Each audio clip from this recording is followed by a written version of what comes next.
one of the things that is coming to South Africa quite shortly, within the next 3 or 4 months, is the introduction of a more high-frequency trading. So what people are expecting to see is a move towards what we've seen in other markets around the world, is faster trading and more algorithmic trading by machines, by people, quants, who are putting together ideas and trading small amounts in the market constantly. And that's probably going to shift the focus away from the private investor towards the more professional investor.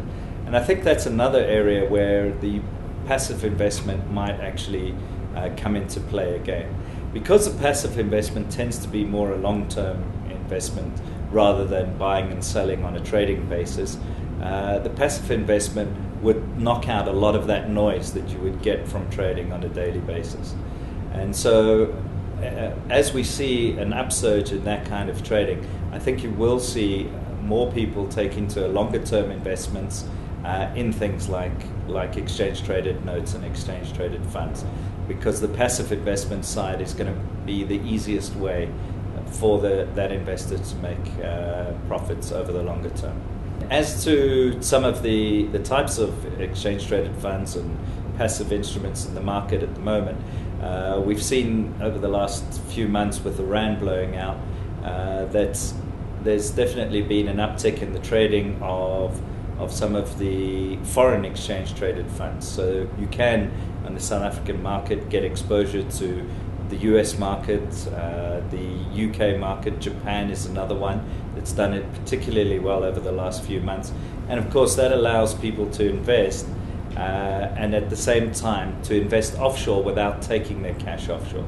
So those instruments have done particularly well over the last few months, and they have attracted a lot more attention than perhaps they did 2-3 years ago.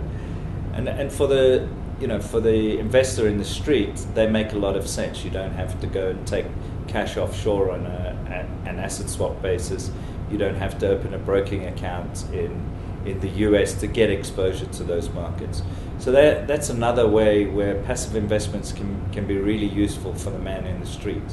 They can buy them from small 100, 200, 300 rand a month, invest into those markets, and you get the full benefit of any rand weakness. Obviously, coming into the market, today, where the rand has blown up quite significantly over the last few months, there is a risk that obviously that could come back over time. But I think really we're going to see more and more of these passive instruments listed on the market as the demand picks up from the private investor. And certainly, as I said earlier, the way to look at those is to use them as part of your portfolio and to try and find the ones with the lowest possible price entry and the lowest possible fees.